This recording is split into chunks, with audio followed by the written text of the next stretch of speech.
বেদনা নিয়ে আদর করে মায়ের আঁচল দিয়ে মায়ের অঙ্কের গোলা করে ঝেড়ে দিচ্ছে, মুছে দিচ্ছে।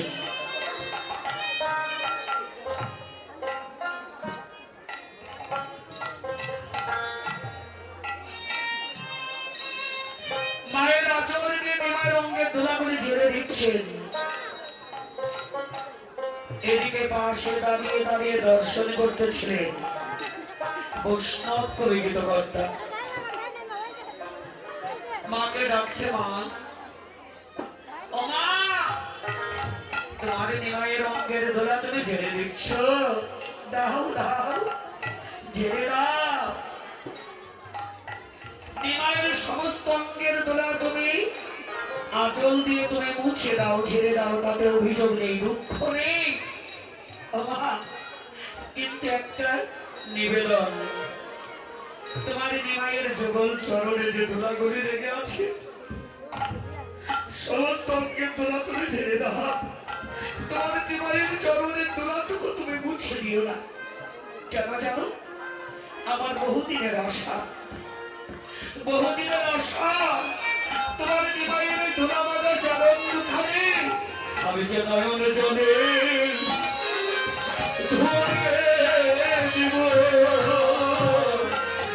ওই চরণ আমি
রাধা মোহন দাস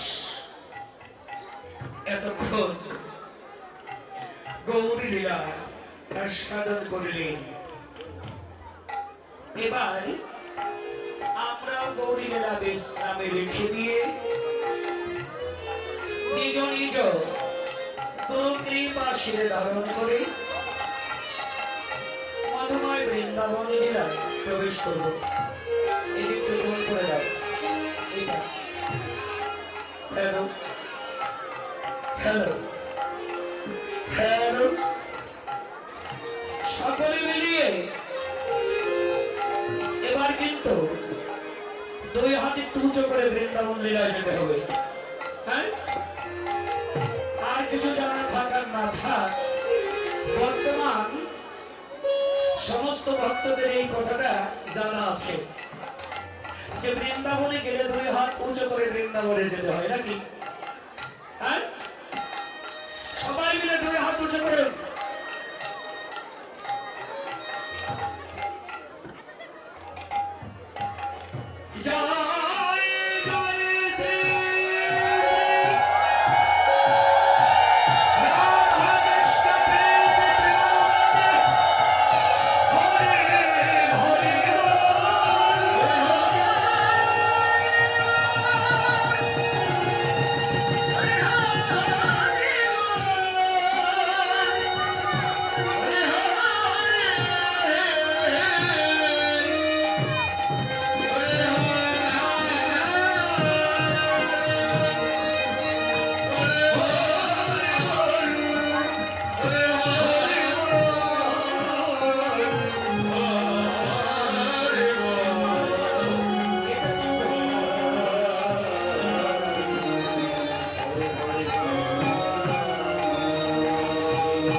আসতে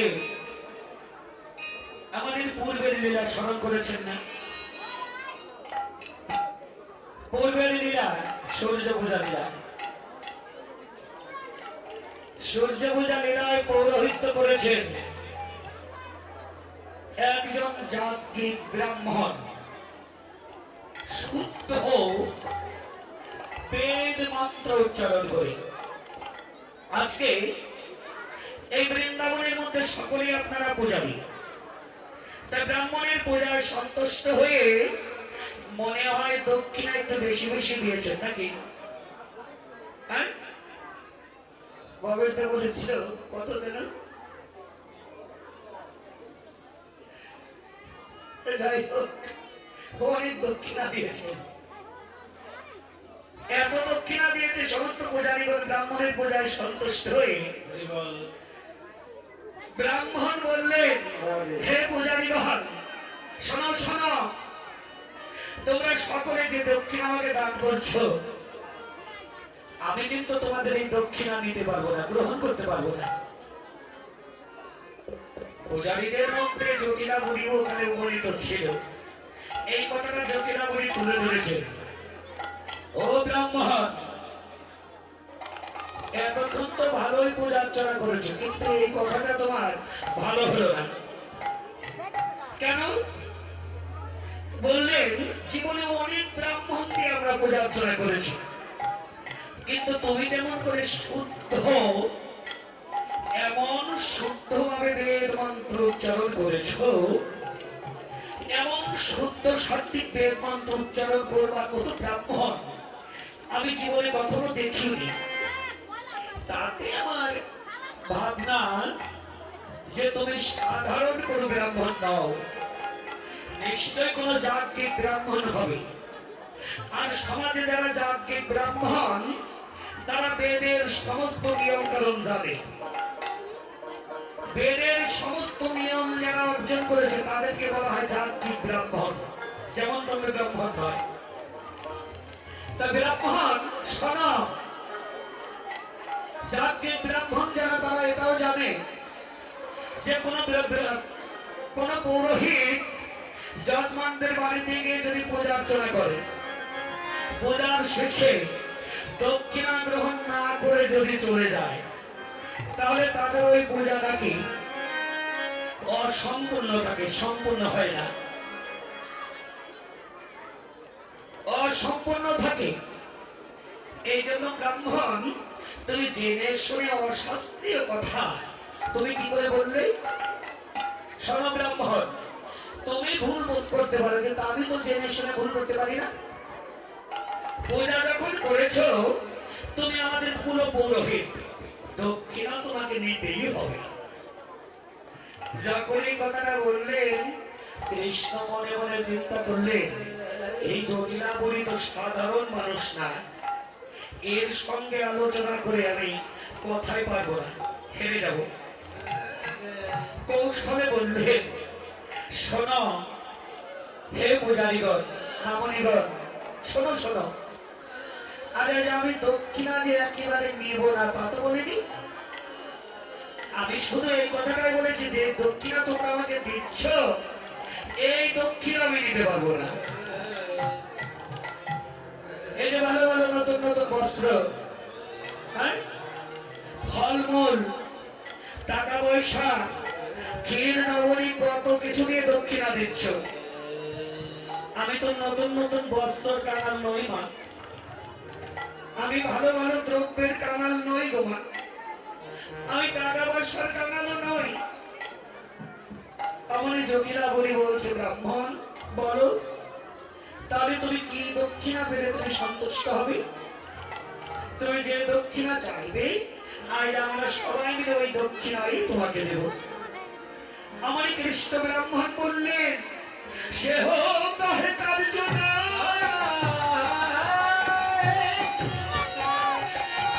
শুধু তোমাদের অন্তরে একটু প্রীতি ভক্তি চাই।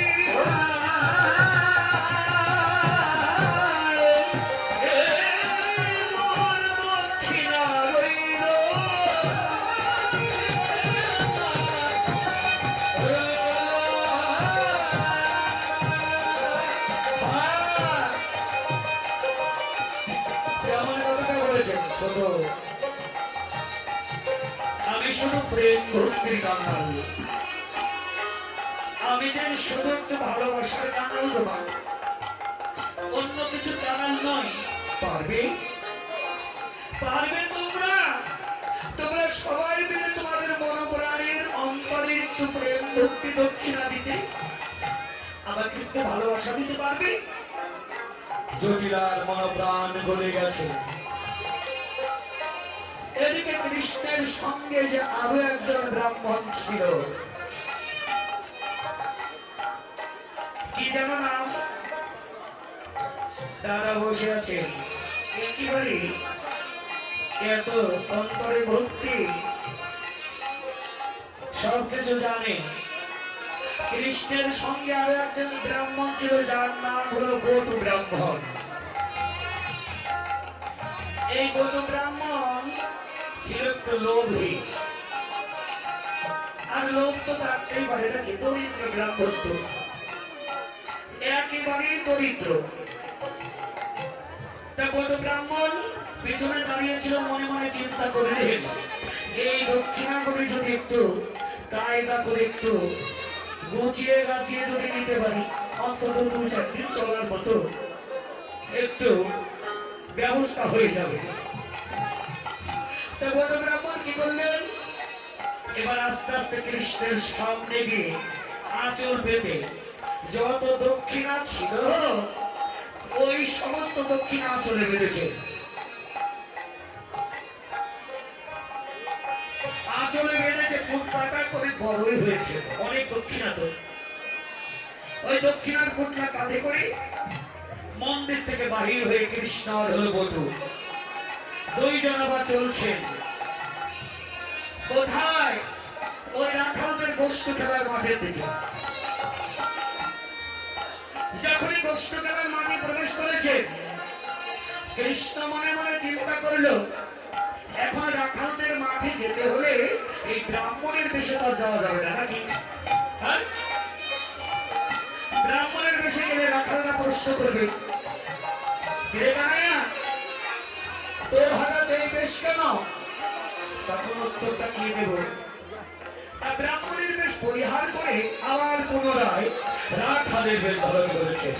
কেমন ভাবে চূড়াভাগে ধরা পড়ি, ধরা পড়ি, চূড়াভাগে ধরা পড়ি, বাঁশি দিল করে, ধরা পড়ি, বাঁশি দিল করে, চূড়াভাগে ধরা পড়ি, বাঁশি দিল করে, প্রবেশ করিল সব রাখালের ভিতরে,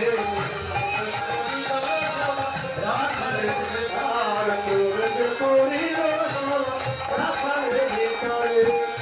রাখালদের মানে প্রবেশ করেছে। আর এদিকে কৃষ্ণ বাঁশি বাজাতে বাজাতে যাচ্ছেন তো। সুবল, ও সুবল, দেখ দেখ দেখ, ওই তো আমাদের কানায় আসতে বুঝি। শ্রীরাম দেখে সুবলকে বলল, বাঁশির ধ্বনি শুনতে পেলাম। আমাদের সুবল বললো, হ্যাঁ রে শ্রীরাম, হ্যাঁ তাই কানাই তো আসছে। কিন্তু কানায়ার পিছনে বোঝে না, আবার কাকে যেন দেখা যায়। ওই যে বটু ব্রাহ্মণ। শ্রীরাম সুবলকে দেখে বলছে, সুবল ভাই, কানাই তো আমাদের মাঝে আসছে, কিন্তু কানায়ার পিছনে আবার কাকে যেন দেখা যায়, নজর হচ্ছে না। বটু, মানুষটা কত বড় হবে, হ্যাঁ, লম্বা চওড়া, কোন পক্ষে এত বড় তো হবে। বুঝতেই তো পারছেন, ছোট তো, দূর থেকে বোঝা যাচ্ছে না। কিন্তু বটুর কাঁধে যে বড় একটা পোটলা, পোটলাটা বটু মানুষ যত বড় তার চেয়ে বেশি বড়। যখন আরো একটু নিকটে এলো, সুবলকে রেখে বলছে, যেটা ও সুবল, আরে ও তো অন্য কেহ নয়, আমাদের এই পাশের গ্রামের বটু ব্রাহ্মণ। কিন্তু বটুর কাঁধে বড় একটা পুতলা দেখতে পাচ্ছি। আমার সুবল বলল, চল তো গিয়ে দেখে আসি, মনে হয় কোথাও হতে কোনো কিছু চুরি করেছে। দেখেছেন, যদি অভাবী মানুষ যদি হঠাৎ কোনো অর্থ একটু লাভ করে, দেখবেন সমাজের মানুষ সাথে অনেক মন্তব্য করে। ওতে এমন কোনো ব্যবসাও করে না, হঠাৎ করে অভাবে মানুষ এত সম্পদ কি করে বেরো, মনে হয় চুরি করেছে। রাখালদের ভাবনাটাও ঠিক তেমন। এই বড় ব্রাহ্মণ মনে হয় কোথা থেকে চুরি করে কোনো কিছু এনেছে, চল গিয়ে দেখে আসি।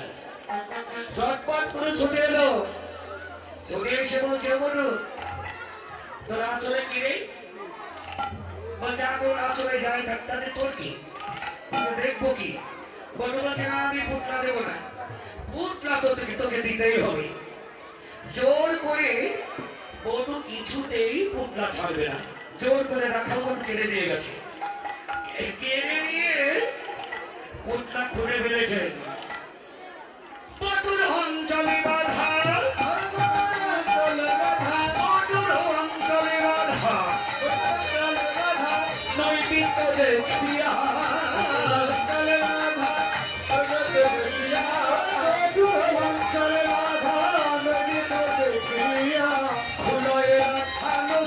চৌদিকে বেরিয়া,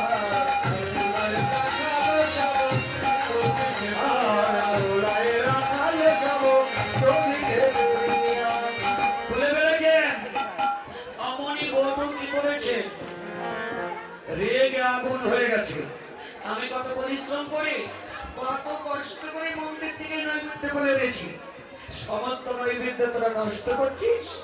হ্যাঁ, তারা তারা তোদেরকে আমি অভিসম্পদ করবো। ক্রোধে সাপ পারে বটু, কৃষ্ণ করে মানা, তবে বটু বসন দিল না করে বিলম্বনা,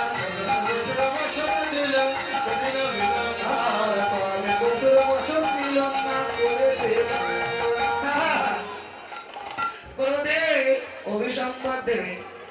কৃষ্ণ ডাকছে, শ্রীরাম, ও ভাই, বটু কিন্তু যেমন তেমন ব্রাহ্মণ নয়, ও কিন্তু একজন যাজ্ঞিক ব্রাহ্মণ। তাই ক্রোধান্বিত হয়ে যাবে যদি করেও কাউকে যদি অভিশাপ করে, ওই অভিশাপ থেকে মুক্তি পাবে না। বটু অনেক পরিশ্রম করে নৈবেদ্য করে এনেছি, বটুকে ফিরিয়ে দে। কৃষ্ণের কথা অমান্য না করে সমস্ত নৈবেদ্য আবার বটুকে ফিরিয়ে দিল। বটুর অন্তরে যত ক্রোধ ছিল চলে গেল, বটুর অন্তরে আনন্দ হলো। সারাদিনের পরে কৃষ্ণকে মাঝে পেয়ে এবার রাখালদের আনন্দও বেড়ে গেল। বড় আনন্দ আবার গোস্ত খেলা আরম্ভ করে দিয়েছে। ধেনু সঙ্গে কঠোর অঙ্গে কেন তোরা সুন্দর শ্যাম।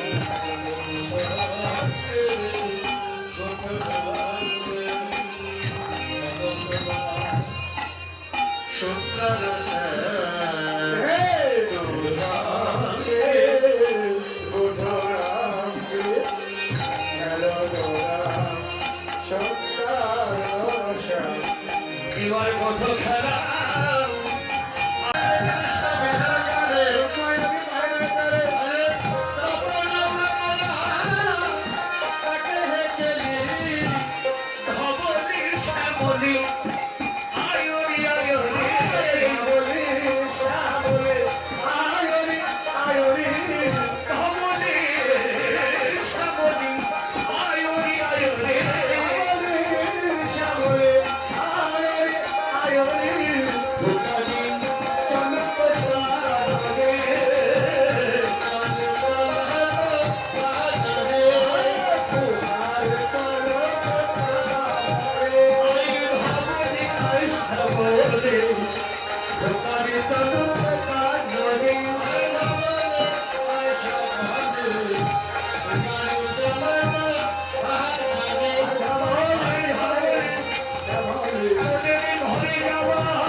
কীর্তিমান পদকর্তা।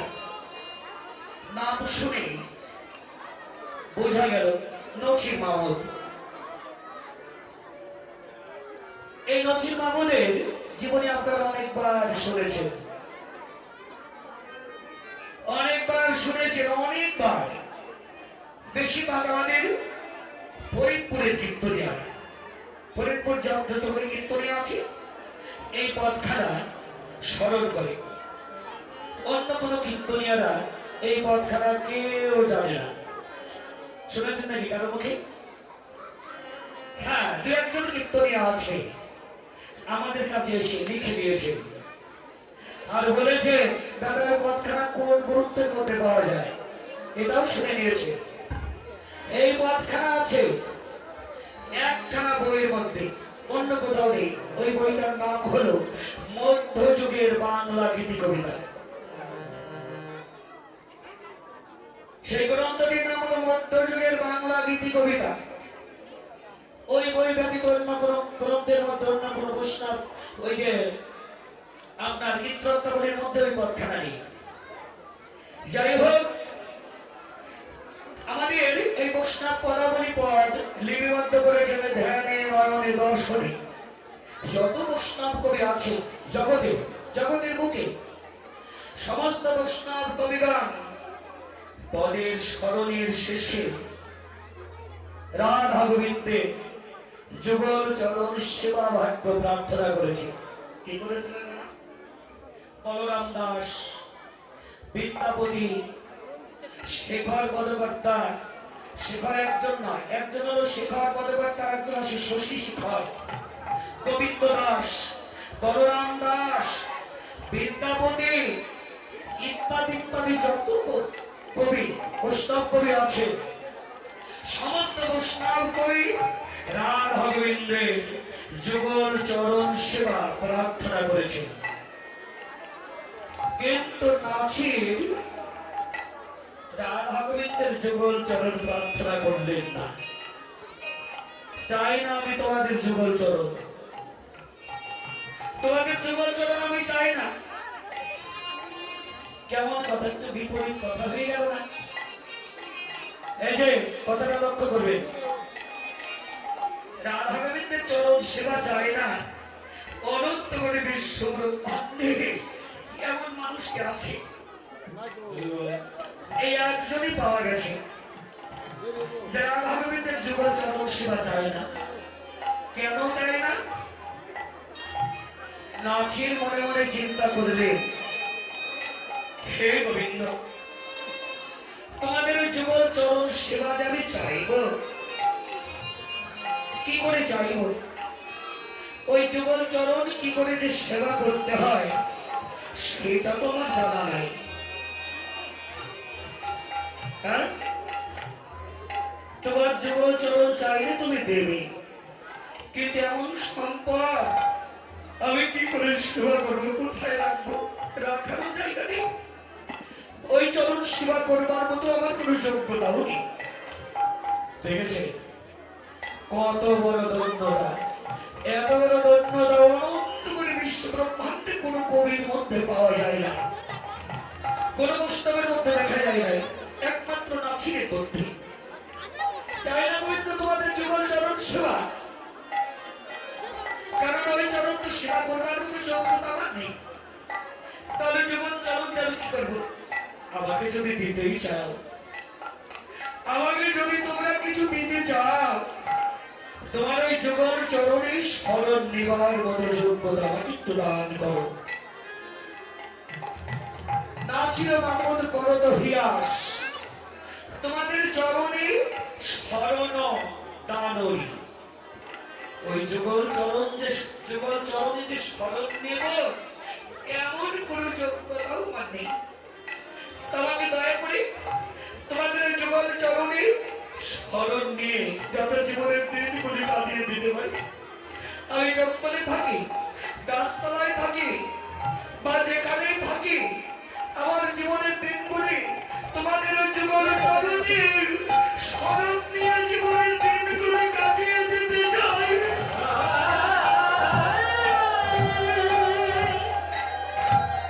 হে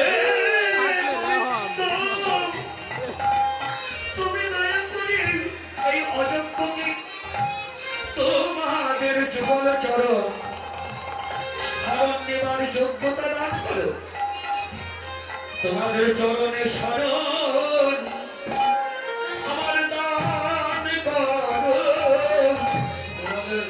চরণে শরণ দান করো চরণে শরণ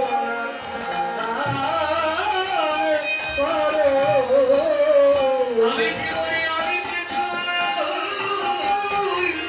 চাই না তোমাদের চরণে শরণ দান করো আমি কিছুই চাই না চরণে শরণ দান করো চরণে শরণ দান করো চরণে শরণ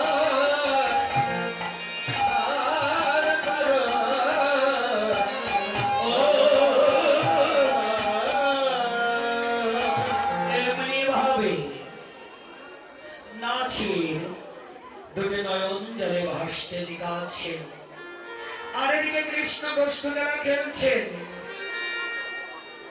গোষ্ঠ খেলা খেলতে খেলতে খেলার আনন্দে আত্মহারা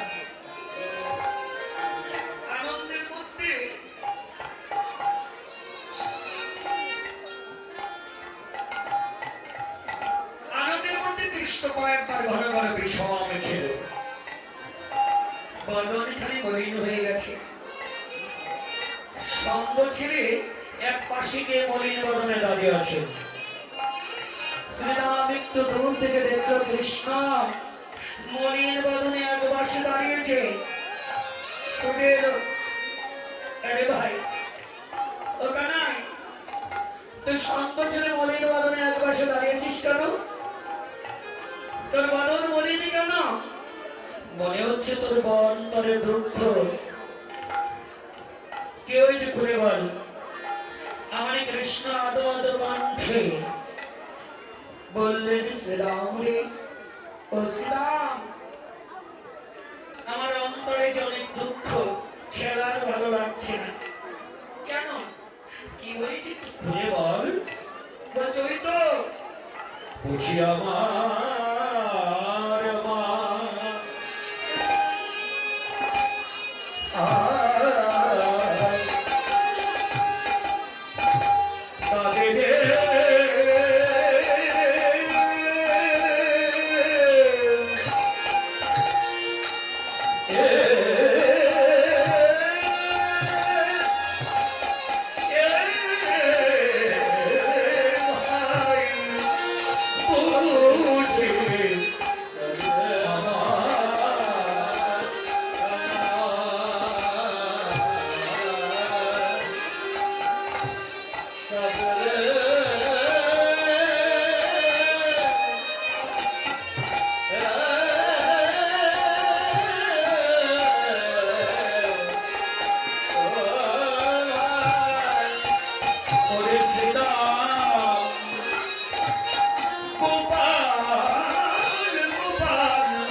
বুঝি আমার মায়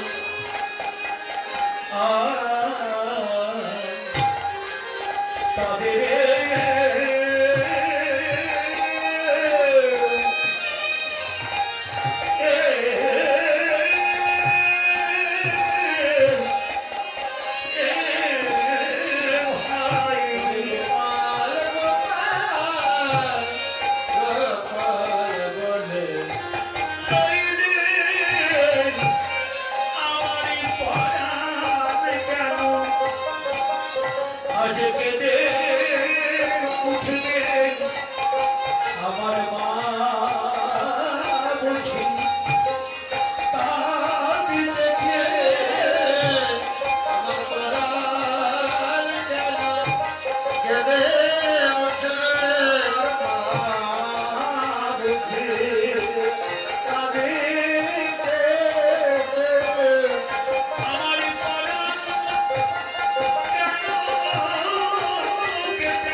কাঁদছে রে ভাই, তোর মা কাঁদছে, কি করে বুঝতে পারলি?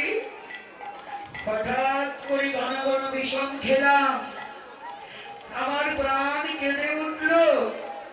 মা যদি নাই কাঁদবে, কেন আমার প্রাণ কেঁদে উঠবে? এই জন্য আর খেলা খেলবো না ভাই। মাটির যত দিনে বাচ্চ, সমস্ত দিনে বাচ্চের পাল তুই জড়ো কর, জড়ো কর, আর খেলা খেলবো না। পাল জড়ো করো শ্রীরাম,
মাঠে যত রাখাল ছিল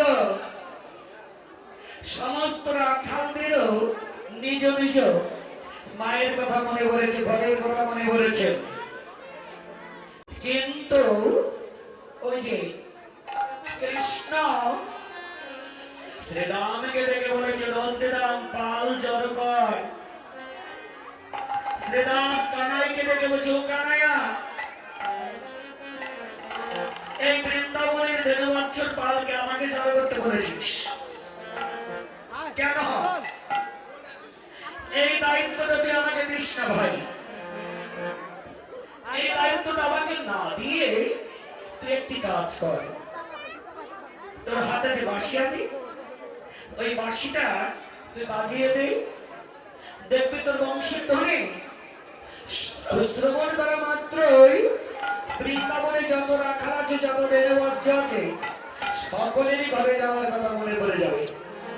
হ্যাঁ, বাজিয়ে দে কানাই আসি, বাজা একবার বাজারে, বাজারে বাজারে, একবার বাজারে মোহনা মুরলী,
কেউ অনন্ত করে জীবকে ডাকিতেছেন, ডেকে ডেকে বললেন, হে মায়ামন্ত পরিজীব করে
এইখানে আমাদের কাছে প্রশ্ন এসে যায়, অনন্ত করে জীবীকে যদি ডাকে শুনতে পাচ্ছি না কেন? প্রশ্ন আছে না? ভগবান যদি সকলকে যদি ডাকে আমরা কেন শুনতে পাচ্ছি না? গীতকর্তা বলছেন, ও ভাই, শোনার মতো কান তো তুমি নষ্ট করে ফেলেছ, কি করে শুনবে?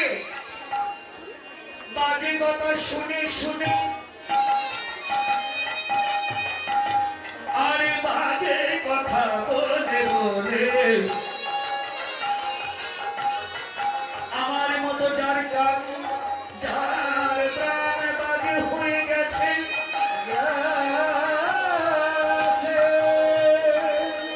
এমন বাজে প্রাণে বাজে কানে গোবিন্দের বাসে বাজে না, বাজে না, কার কানে বাজে? গীতকর্তা বলেছে, গোবিন্দের বাসে বাজে তাদের কানে বাজে, বাজে তাদের কানে বাজে।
গীতকর্তা বললে যে বড় তার কিন্তু অনেক দায়িত্ব থাকে, রাখাদের মধ্যে সবচেয়ে বড় হলো বলরাম।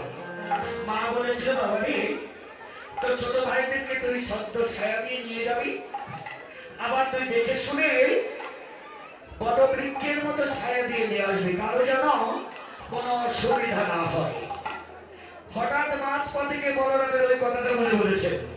মা তো বলেছিল সকলকে দেখে শুনে নিয়ে যেতে, তা আমি তো আগে আগে যাচ্ছি, সবাই সঠিকভাবে আসছে কিনা দেখতে তো হবে নাকি। পথে মাঝপথে পেছনের দিকে তাকিয়েছে যে সবাই সঠিকভাবে আসছে কিনা। হঠাৎ দেখতে পেল, হ্যাঁ, যত রাখালগণ তারা সঠিকভাবে আসছে, কিন্তু দুইটি বাছুর অনেক পেছনে পড়ে গেছে।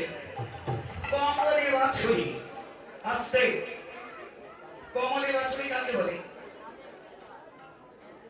কমলি বাছুরি কাকে বলে? অল্প বয়স যাদের, ওই দু একদিন আগে মাতৃ গর্ভবতী যারা জগতে এসেছেন, ছোট্ট বয়স, ওই বাছুরিকে বলগুলিকে বলা হয় কমলি বাছুরি। কিন্তু বয়স অল্প, সারাদিন করে বলে ঘুরেছে তো একেবারে ক্লান্ত হয়ে পড়েছে, ওরা যেন চলতেই পারছে না, কষ্ট হচ্ছে। তা বলরাম দেখলো বাছুরি দুটো অনেক পেছনে পড়েছে, কি করবে? ফিরে গিয়ে ওই দুইটি বাছুরি কাঁধে তুলে নিয়েছে, একটাই কাঁধে আর একটাই কাঁধে, দুই কাঁধে দুইটি বাছুরি তুলে নিয়ে চলছে। চলনের স্বভাবটা কেমন ছিল তাও কৃতকর্তা বলেছে। কমলি বাছুরি কান্দে, চলে নানা গজ ছন্দে। গজ হলো হাতি, উত্তর সঠিক। হাতি যেমন শান্ত স্বভাবে মন্দ মন্দ গতিতে হেলে ধরে চলে, ঠিক বলরাম ওই বাছুরি দুটি কাঁধে নিয়ে চলছে, কাঁধে নিয়ে চলছে। আর এদিকে সিংহাবেন এক টান করিয়া গেল সাজ, সিংহাবেন এক টান করিয়া গেল সাজ, শুনিল ব্রজের যত লোক, শুনিল ব্রজের যত লোক, হর্ষণ কুলবতী পুলকিত,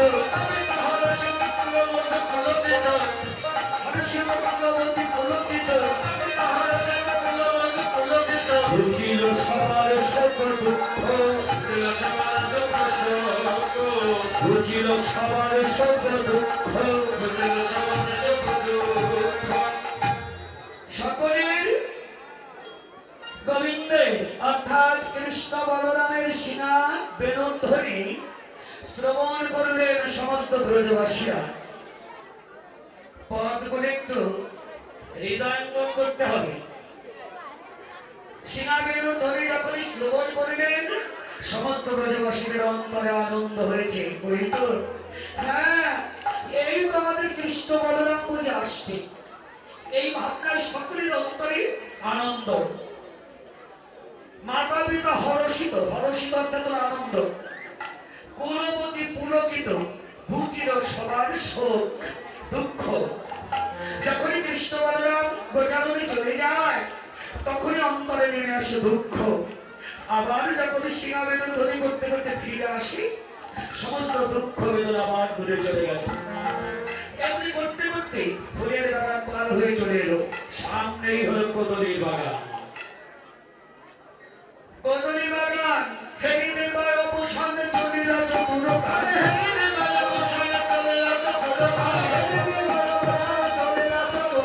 প্রবেশিলা কদলী কাননে,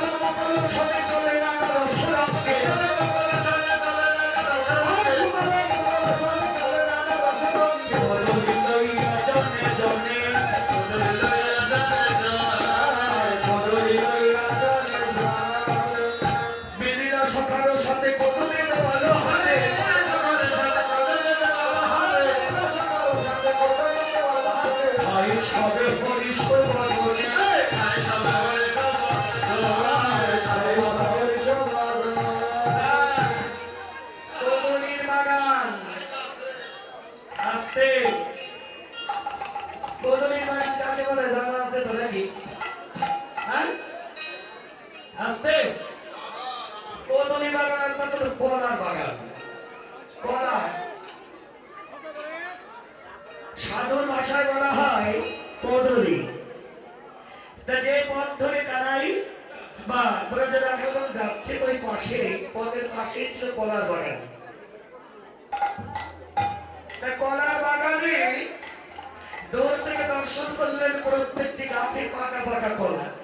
ওরে বাবা, আস্তে পাকা কলা দেখে লোভ আর সংবরণ করতে পারছেন না, অনেক লোভ থেকে উঠল। কে এই যে মামনিরা, পাকা কলা দেখে লোভ তো হবে নাকি?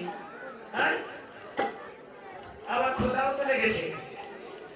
খোদার সময় কলাই হোক একটা বিস্কিটই হোক, ভোজনের যে কোনো দ্রব্য দেখলে একটু লোভ হবে না বাবাজি?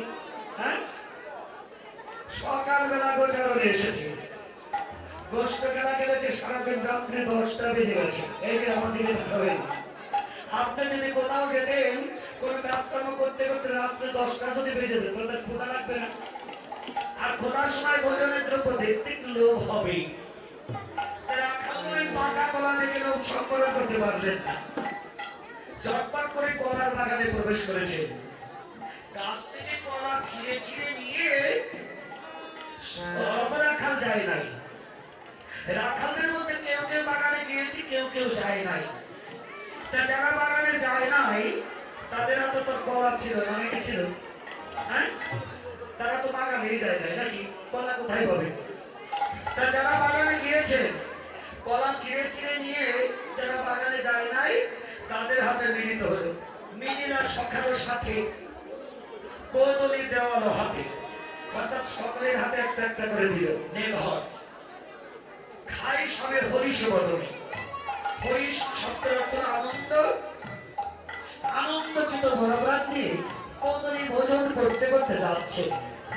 যেতে যেতে কদলির বাগান পার হয়ে চলে গেছে, সামনেই হলো যাবত গ্রাম। এবার এতক্ষণ তো সমস্ত রাখালদের অন্তরে ছিল আনন্দ। ওই যাবত গ্রামকে দর্শন করে এবারে নেমে এলো দুঃখ। সবাই পথে দাঁড়িয়ে দাঁড়িয়ে নয়ন জলে ভাসতে কাঁদছে। কৃষ্ণ ওদের বদনের দিকে তাকিয়ে দেখতে পেল সকলেরই নয়নে জল। বদন খালি বলে সুবালকে ডাকছে, আরে সুবাল, ও সুবাল, এত আনন্দের মধ্যে তোদের বদন বলিনি কেন রে ভাই? নয়নে জল কেন, কাঁদছিস কেন? তোদের কাদা বদন দেখে এখন ঘরে যাব কেন? তোদের নয়নে জল একটু খুলে বল। শ্রীরাম বললেন, কানাই আমাদের নয়নে জল কেন শুনবি? তুই নিজের চোখে দেখ ভাই, ওই তো সামনের দিকে তাকিয়ে দেখ, ওই তো যাবত গ্রাম। বাইরে ওই যাবত গ্রামের কাছে গেলে তোর সঙ্গ ছেড়ে আমাদের সকলকে বিদায় নিয়ে চলে যেতে হবে। তোর সঙ্গ ছেড়ে যে চলে যেতে হবে, ওই কথাটা মনে পড়লে আমরা নয়ন জল ধরে রাখতে পারি না রে ভাই, অনেক দুঃখ হয়। কেন জানিস? সারাদিন তোর সঙ্গে গোষ্ঠ খেলা খেলেছি, সাক্ষরসের খেলা খেলেছি। যাওয়ার সময় তোর সঙ্গ ছেড়ে যাওয়ার কথা মনে করলে আমরা ধৈর্য রাখতে পারি না। তোর সঙ্গ ছেড়ে যেতে মন চাই না রে ভাই। এই জন্য ওই যাবত গ্রামকে দেখে আমরা সইতে পারছি না। কিন্তু কি করব, করার তো কিছু নেই। তোর মা যেমন তোর গর্ভে বসে আছে, সমস্ত রাখাল আমরা যারা যারা আছে আমাদের মাও তো গর্ভে বসে আছে। ঘরে তো যেতেই হবে, উপায় তো নেই। শোন ভাই, ঘরে যাবার আগে তোর কাছে একটা নিবেদন রেখে যাই, প্রার্থনা রেখে যাই। আজ যেমন সারাদিন তোর সঙ্গ করেছি, তোর সঙ্গ দান করেছিস, হ্যাঁ, সারাদিন খেলার ছলে কত অন্যায় অপরাধ করে বেড়েছি। তুই কিন্তু আমাদের ওই অন্যায় অপরাধের কথা কখনো মনে করে রাখিস না ভাই। যেমন করে আজ বান্ধবের সঙ্গ দান করেছিস, ঘরে যাবার আগে বলে গেলাম আমরা আবার যেন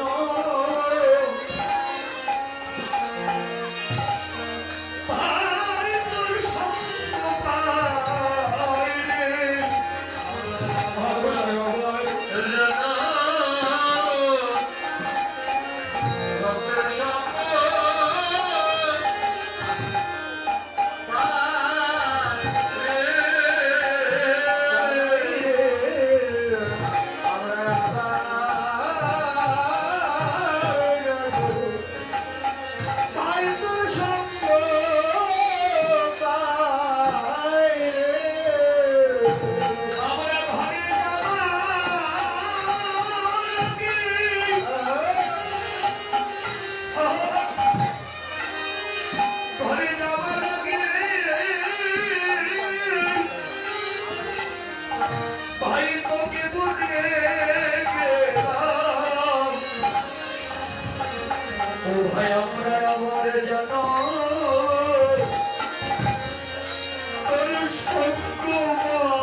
বিদায়ের বেলায় আজ পথে দাঁড়িয়ে দাঁড়িয়ে কেঁদে কেঁদে বলল, কানাইয়া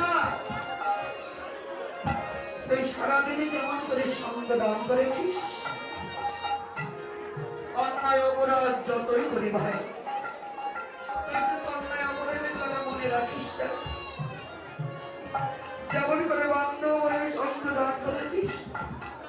বিদায় নেবার আগে ঘরে যাওয়ার আগে বলে গেলাম, ভাই তুই কিন্তু আমাদের সঙ্গ ছাড়া করিস না। এই প্রার্থনা শুধু ব্রজ রাখালদের নয় গো বাবা, শুধু ব্রজ রাখালদের নয়, এই বৃন্দাবনের মধ্যে সমস্ত কৃষ্ণ ভক্তের চরণে এই অদমের একটা নিবেদন। আমাদের ছোট সম্প্রদায়, একেবারে ক্ষুদ্র সম্প্রদায়, সমস্ত সম্প্রদায়ের পক্ষ থেকে অদমের নিবেদন ভক্ত চরণে। জীবনে তো গোবিন্দ সঙ্গ লাভ করতে পারি না, জীবনে তো কখনো কৃষ্ণ সঙ্গ পাইনি, আর এমন করে গর্ব করতে পারি না যে কৃষ্ণ সঙ্গ পাবো, আশাও করতে পারি না। তবে এইটুকু আশা একটু করতেই পারি। কি আশা? এই যে আপনাদের মতো কৃষ্ণ ভক্তের সঙ্গ লাভ করেছে, গোবিন্দ সঙ্গ যদি নাও পায়, এমন কৃষ্ণ ভক্তের সঙ্গ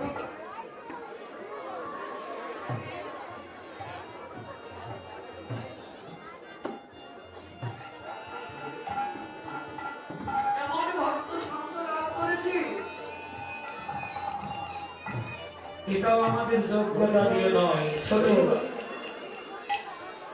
এটাও আমাদের গুণ দিয়ে নয়, এটাও আপনাদের মতো বান্ধবদের দয়া। এই বৃন্দাবনের মধ্যে কত দূরান্ত হতে কত বান্ধবরা চলে এসেছে, বান্ধব হয়ে চলে এসে আমাদের মতো পাষণ্ডদের সঙ্গ দান করেছে। আমার এই সূত্রাপুরের সর্বজনীন নামযজ্ঞ কমিটির আয়োজিত যত বান্ধব আছেন, যারা উৎসবের আয়োজন করেছেন, ওই বান্ধবদের কথা তো দুই একজন আমি বলে শেষ করতে পারবো না, তবু একটু বলি। কয়েকদিন এখানে সাধুর বাজার মিলিয়েছেন, মনে হয় ভিক্ষার জন্য কাঁধে নিয়ে কত জায়গায় ভিক্ষা করেছে। সাধুর বাজার মিলিয়ে আমাদের মতো পাষণ্ডদেরকে অনেক দূর থেকে বড় বান্ধব হয়ে দয়ালু হয়ে ডেকে এনেছে। ডেকে এনে কি করিলেন? আপনাদের মতো এমন সাধুগুরু বৈষ্ণবের সত্য দান করিলেন, কৃষ্ণ কথা বলবার মতো সৌভাগ্য করে দিয়েছে। এই সম্পদ যারা দান করবে, এই বান্ধবদের কথা দুই এক জন্মে বলে শেষ করা যাবে যাবে না। বান্ধব হয়ে ছুটে এসে যারা সত্য দান করেছে, দয়াল হয়ে ডেকে এনে যারা সত্য দান করলেন, সমস্ত বান্ধবদের চরণে আমাদের বিদায়ের পালা। এবছরের মধ্যে বৃন্দাবনের বিদায়ের পালা আমাদের সম্প্রদায়ের। বিদায় নেওয়ার আগে প্রার্থনা রেখে যায় বান্ধবদের চরণে। বান্ধব হয়ে যেমন সঙ্গ দান করেছে, জীবনে গোবিন্দ সঙ্গ যদি নাও পাই কোনো দুঃখ নাই, এমনি ভাবে জনমে জনমে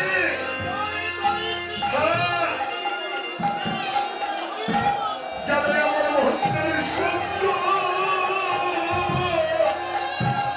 আমরা আমার বাইরে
যে করেই জন্ম হোক, আবারও যে মানব করে জন্ম হবে তারও তো কোনো নিশ্চয়তা নেই।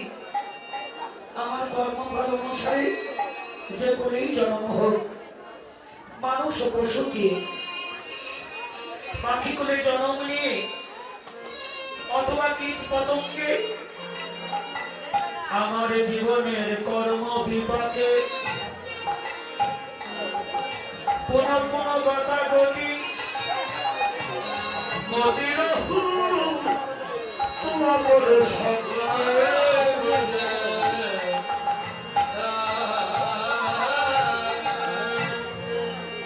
জগৎ গ্রামবাসী সবে নিজ ভেদু আছে,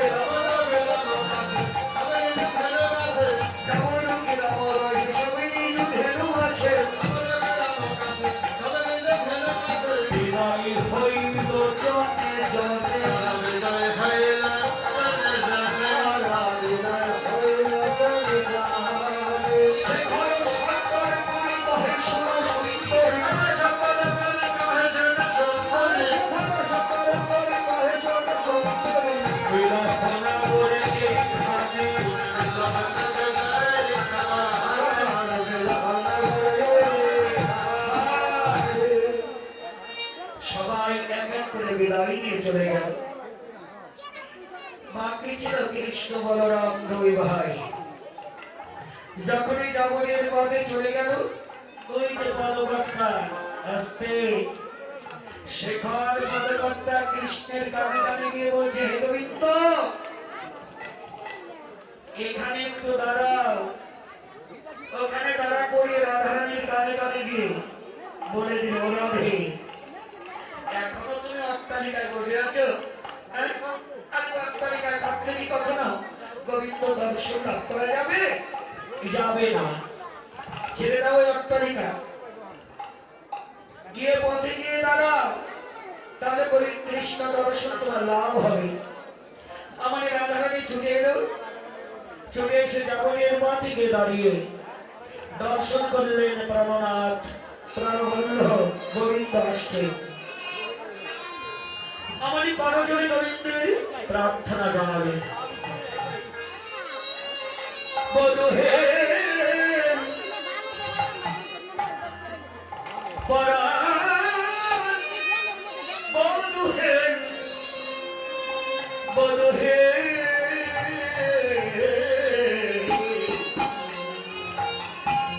ওই নাবেশে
এসে দাঁড়াই আছি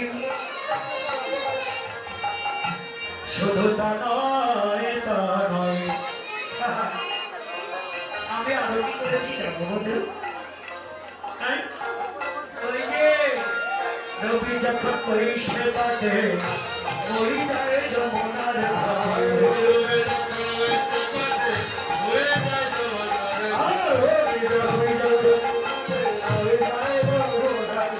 কতবার ঘাটে গেলাম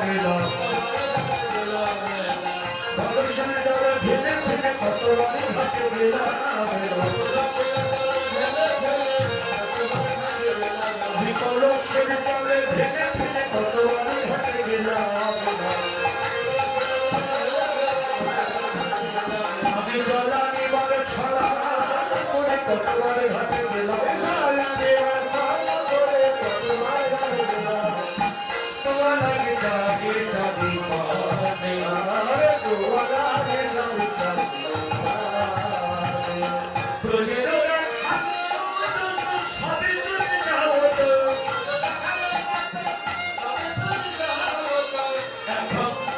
সবার পাশে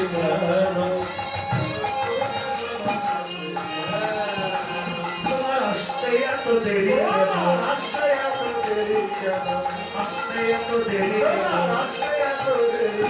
আমার ভরে জেনে বাদর ভেঙে যায় আসতে এত দেরি আমার ভরে যে বাঁধন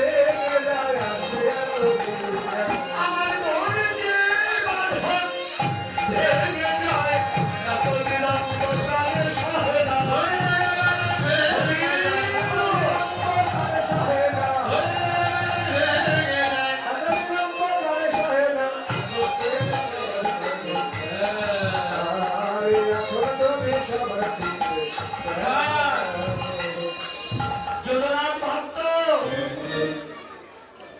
রাধা গোবিন্দের সেবা করবে কৃষ্ণ ভগবানের সেবা করবে এই জন্য সেবা দেওয়ার মতো যোগনাথ ভক্তের কাছে কিছুই নেই চলে গেছে ব্রজবাসীর দ্বারে সবাই মিলে যোগনাথ ভক্তকে ভোজন দক্ষিণা দান করবেন এখন তো দান করতেই হবে কি এই সময়কে না খাইয়ে রাখা যাবে কি বলেন আসতো না খাইয়ে রাখতে পারতেন নাকি হ্যাঁ এই জন্য অনেক ক্ষুধা লেগেছে অন্তত এই সময় জগন্নাথ ভক্তকে কেউ কিন্তু ফাঁকি দিবেন না এই যাও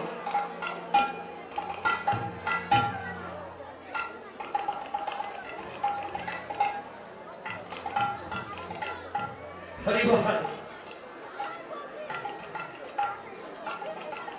এই জগন্নাথ কে চায় খাবা না চুরি করে খাবা নাকি হরিভাল এদিকে জগন্নাথ ভক্ত চলে গেছে রাধারানী বললেন প্রাণ বধূ হে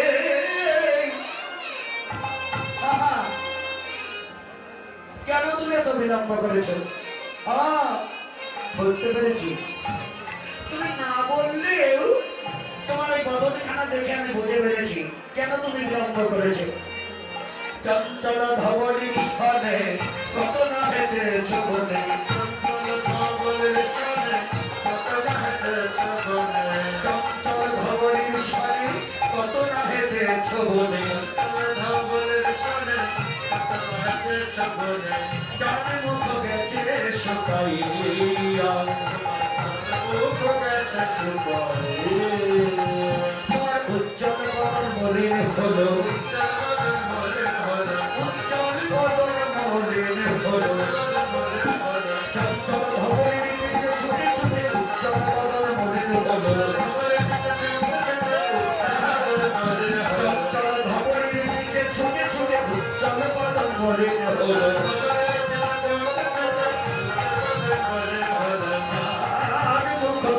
শুকাইয়া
আছে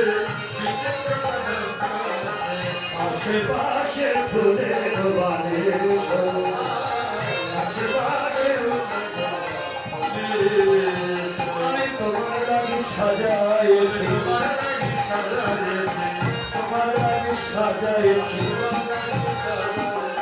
বিচিত্র পলঙ্ক খালি তোমার লাগে সাজাইছি বিচিত্র পলঙ্ক খালি তোমার লাগে সাজাইছি তোমার লাগে আশেপাশে ফুলের আশেপাশে ফুলের বাড়ি শুনিবে তুমি তোমার চরণ সেবিত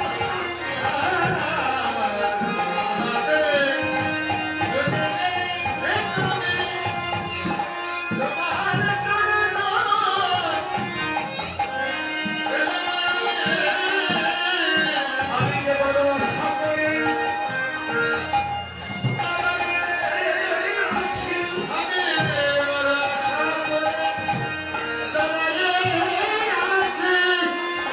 তোমার চরণ সেবা আমি করব বলে বড় আশা করি দাঁড়াইয়াছি বড় আশা করি দাঁড়াইয়াছি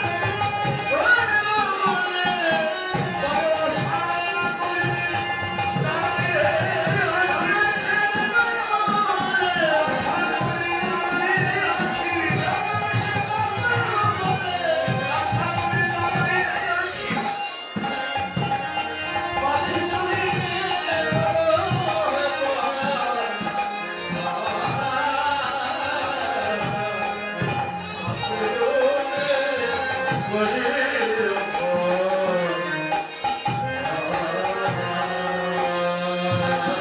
প্রাণে বধূ হে তুমি চলো চলো আমার কুঞ্জে চলো চলো কৃষ্ণ বলল রাধে ও রাধে তুমি কি জানো না আমার মা যে আমার বচ্ছে বসে আছে গো শুধু তাই নয় আমার মায়ের আরতির সময় হয়ে গেছে তা তুমি যে তোমার কুঞ্জে যাওয়ার জন্য আমাকে বলছো মায়ের সঙ্গে দেখা না করে কি করে তোমার কুঞ্জে যাব হ্যাঁ? যাও তুমি রাধে যাও মায়ের সঙ্গে দেখা করে মায়ের আরতির পরে তোমার কুঞ্জে আমি আসবো জীবন চুম্বন দিয়ে রাধাকে এই প্রবেশ করতে দিলে এদিকে এখন আমি যাই ঘরে মায়ের যে আরতি করে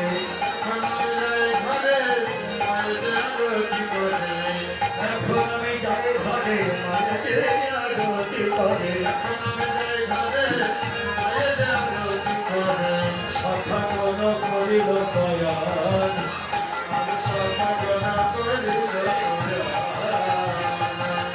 এখন আমি ঘরে যাই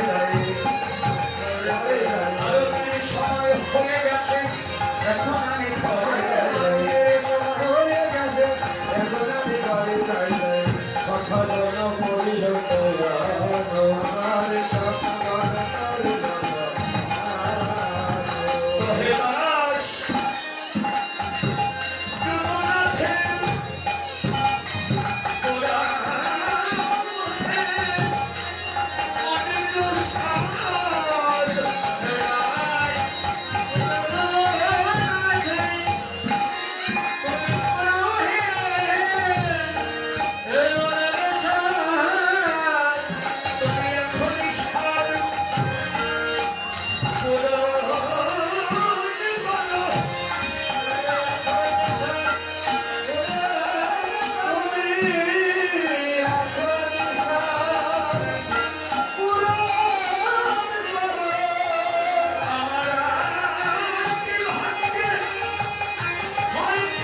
রাধারানীকে মায়ের সঙ্গে দেখা করে রাধারানীর কুঞ্জে এসে রাধারানীর মনের বাসনা পূরণ করবে। কিন্তু আমি যে কত আশা নিয়ে দাঁড়ায় আছি তোমাদের একটু যুগলরূপ দর্শনের জন্য। হ্যাঁ, এমন ভাগ্য আমার হয় কি না হয় বলা তো যায় না। এখনই তুমি এই যাবনের পথে রাধারানীকে ভাবি নিয়ে একটু যুগল হয়ে দাঁড়াও, একটু যুগলরূপ দর্শন করে একটু ধন্য হয়ে যাও। দুজনার ভক্তের মনের বাসনা পূরণ করবার জন্য কৃষ্ণ রাধারানীকে ভাবি নিয়ে যাবনের পথে দাঁড়িয়েছে। যখন যাবনের পথে দাঁড়িয়েছে যুগল হয়ে যুগনাথ ভক্ত সমস্ত ভক্তদেরকে ডেকে ডেকে বললেন, হে জগৎবাসী, তোমাদের যদি দেখার মতো নয়ন থাকে দেখো রাধা গোবিন্দের মিলন হলো। রাধা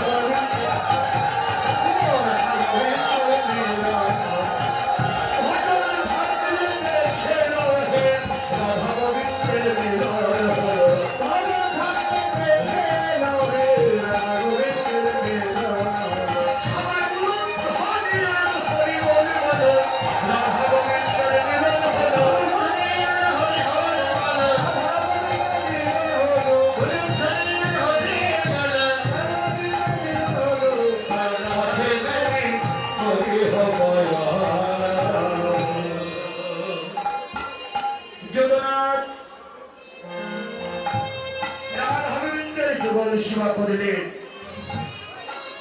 সেবার পরে রাধারানী চলে এলো নিজ কুঞ্জে। এদিকে কৃষ্ণ বলরাম দুই ভাই আবার নন্দ ভবনে ফিরে এলো।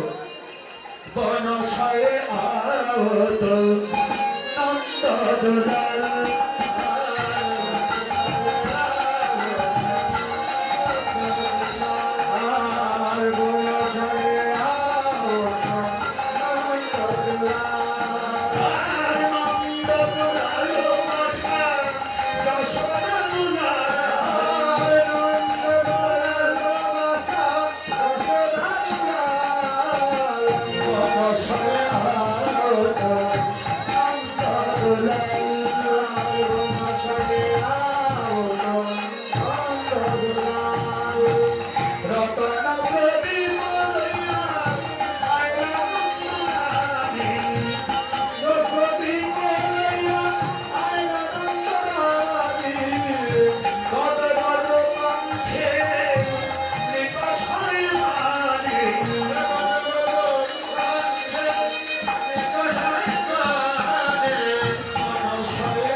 মা কি করলেন?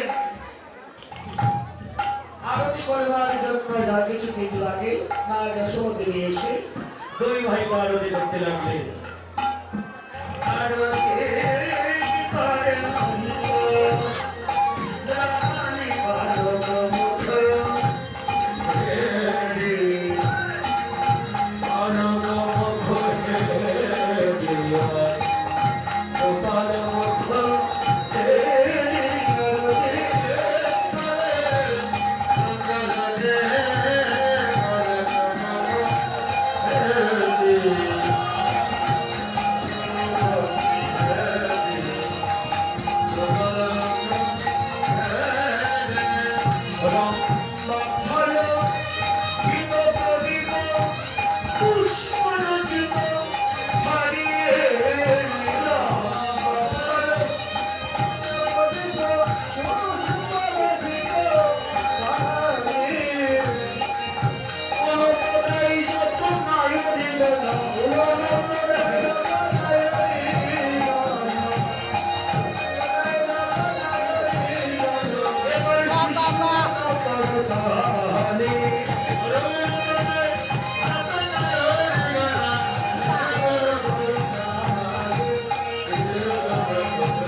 যশোমতী মায়ের করিল যত্ন ভাই।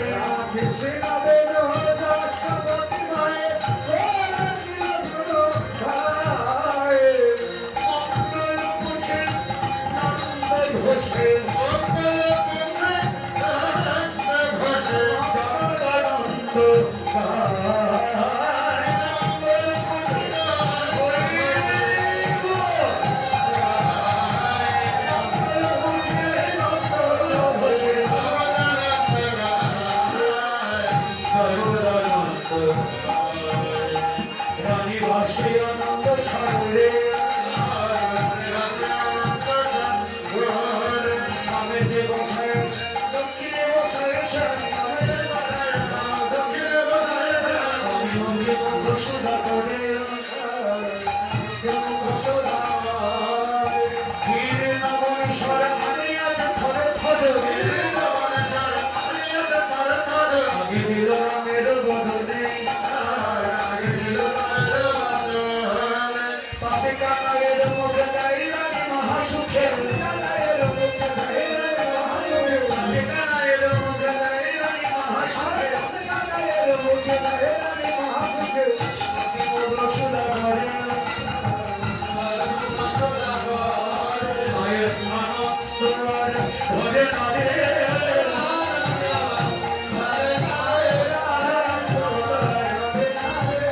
রাম কানাইকে বুকে আনন্দ ধরে ধরে রাধে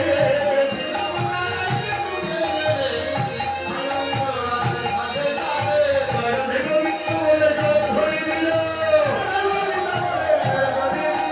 রাম কানাই ভালো হরি হরি বল। উত্তর গোস্বামী হইল হরি হরি বল। এবার উত্তর গোস্বামী হইল হরি হরি বল।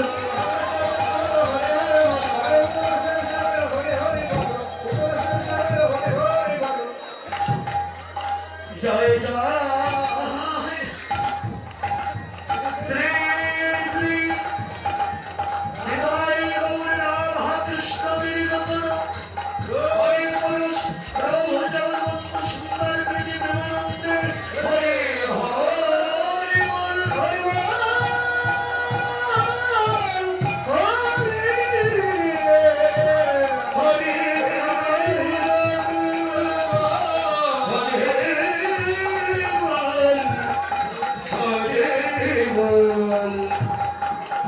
হরি বল হরি বল হরি বল।